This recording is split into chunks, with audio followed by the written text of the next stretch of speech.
বিশ্বাস করে যে এই চারজন ফেরেশতা মিলে এই গম্বুজটাকে ধরে রেখেছে।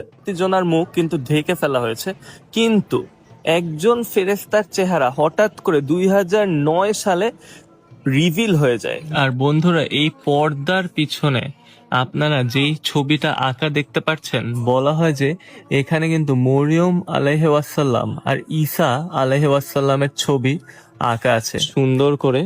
এখানে পাথর দিয়ে পুরাটা এই মিম্বারটা বানানো হয়েছে।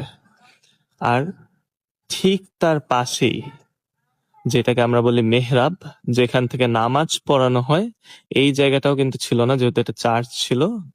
কিন্তু পরে এটাকে এই যে পাথর দিয়ে অটোমান এম্পায়ার এটা বানিয়েছে। বন্ধুরা, ইসলামের চার মেইন ফেরেশতা জিব্রাইল আলাইহি ওয়াসাল্লাম, মিকাইল আলাইহি ওয়াসাল্লাম, ইসরাফিল আলাইহি ওয়াসাল্লাম এবং আজরাইল আলাইহি ওয়াসাল্লামের ছবি আঁকা আছে এই মসজিদেই। আমি এখন দাঁড়িয়ে আছি পৃথিবীর সবচেয়ে ঐতিহাসিক, সবচেয়ে আলোচিত এবং সবচেয়ে সম্মানিত একটি স্থানের সামনে। এটি শুধু একটি মসজিদ না, এটি মুসলমানদের জন্য এক মহান বিজয়ের প্রতীক এবং মুসলিম উম্মার জন্য গর্বের স্থান। এই বোর্ডগুলাকে তারা বাইরে বের করতে চেয়েছিল, কিন্তু এই বোর্ডগুলা এতই বড় ছিল যে এগুলো দরজা দিয়ে বের হচ্ছিল না, এবং বের করার সময় নাকি একটা বোর্ড একটু ভেঙে যায়।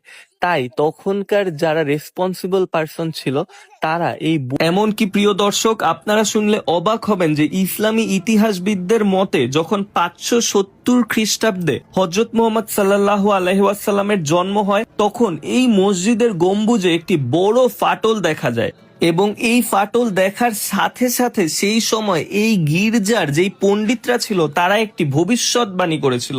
এমনকি হযরত মুহাম্মদ সাল্লাল্লাহু আলাইহি ওয়াসাল্লামও ওনার মারা যাওয়ার আগে এই মসজিদ নিয়ে ভবিষ্যৎবাণী করে গিয়েছিলেন। আর এই ভবিষ্যৎবাণী সত্যি হয় 821 বছর পর, 1453 সালে। কিভাবে, চলুন আপনাদেরকে